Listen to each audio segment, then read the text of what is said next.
ৰাস্তাত আমি স্কুলত ক্লাছ কৰাৰ কাৰণে যথেষ্ট অসুবিধা পাইছোঁ, কাৰণ ডাম্পাৰবিলাকে ৰাতিপুৱাৰ পৰা মানে যিটো গতিত চলি থাকে, এই চলি থকাৰ ফলত আমাৰ বিদ্যালয়ৰ গৃহৰ ভিতৰত বালিৰে ভৰ্তি হৈ গৈছে। আৰু দুপৰীয়া যিটো আমাৰ মধ্যাহ্ন ভোজনৰ ব্যৱস্থা আছে, এই মধ্যাহ্ন ভোজনৰ ব্যৱস্থাটো আমি মানে খাদ্য খোৱাৰ পৰিৱৰ্তে বালি খুৱাব লগা পৰিৱেশ হৈছে।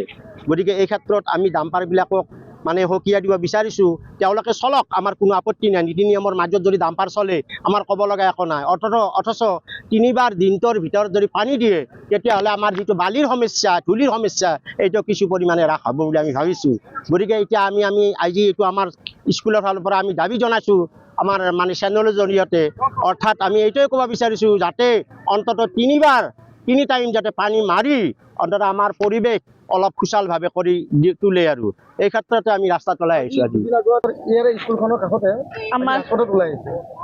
স্কুলৰ ছাত্ৰ ছাত্ৰীও আজি ৰাজপথত ওলাই আছে, মানে চবে অতিষ্ঠ হৈছোঁ। আৰু আমি পৰহি দিনা আহিল মানে প্ৰশাসনকো জনোৱা হ'ল বা মালিকো আহিল, আহি কিনে ক'লাক পানী মাৰিব, 3বাৰ পানী মাৰিব। কিন্তু কালি যোৱা ৰাতিও মানে 8:30মান বজাৰ পৰা একদম মানে চলিয়ে আছে চপৰাতি এনেকৈ। আৰু প্ৰশাসনকো আমি জনালোঁ এইমাত্ৰ ফোন কৰি, তেখেতসকলে কৈছে আপোনালোকে ব্লক কৰি দিয়ক, পানী মাৰা নাই যদি। প্ৰশাসনে আমাক সেনেকৈ কৈছে। উপস্থিত হোৱা নাই এতিয়ালৈকে, আমি জনোৱা হৈছে, তেখেতসকল উপস্থিত হোৱা নাই। আমি মানে পাৰাক লৈ কিনে ব্লকে কৰি দিম, মানে তেখেতসকলে এতিয়া আমাৰ কথা নামানে আৰু পানী বা নামাৰে। বা এজন আহি কৈছে পানী মাৰিম এইমাত্ৰ, কিন্তু কালিও পৰহিও কৈছিল মানে পানী মাৰিম বুলি, কিন্তু এতিয়ালৈকে পানী মাৰাই নাই। এইটোৱে আৰু ছাত্ৰ ছাত্ৰীও সেইকাৰণে মানে ওলাই আহিব লগা হ'ল। সকলোৱে আমি আৰু হেৰি কৰিছোঁ। খিনি দিয়াৰ কাৰণে আমি বহুত অসুবিধা হৈছে। আমাৰ ল'ৰা ছোৱালী ইয়াত বহুত সেই প্ৰব্লেম পাই আছে। ভাতৰ সলনি ধূলি বালি শুই থাকিব লগা হৈছে।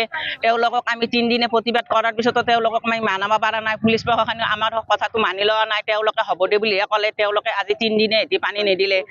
আৰু ৰাতিৰ পৰাইও তেওঁলোকে গাড়ী চলাই আছে। কালি 8টা বজাৰ পৰা ৰাতিটো চলাইছে।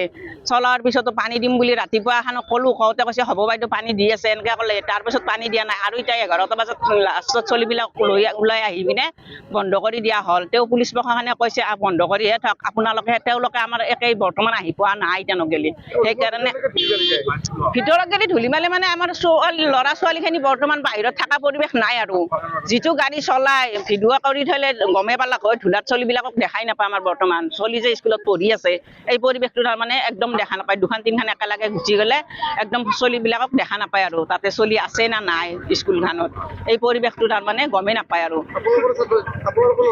ল'ৰা ছোৱালী মোৰো আছে, বহুত সৰু সৰু ল'ৰা ছোৱালী আছে। একোটা ল'ৰা ছোৱালী আমাৰ একদম অকণমান লৈ যাব লাগে ৰাস্তাত, মাখেতে নিবে আহে। আজি নিবে আহিছে, তেওঁলোকে ৰখি আছে। আমি তেওঁলোককো কৈছোঁ যে আপোনালোকক ৰখি থাকক। চাওক এই পৰিৱেশত আমি সদায় ল'ৰা ছোৱালীক সদায় ৰাখিব লগা হৈছে। সেইকাৰণে তেওঁলোকে আমাৰ লগত ৰখি কিনে এই প্ৰতিবাদটোত হেৰি কৰি আছে, অংশগ্ৰহণ কৰি আছে।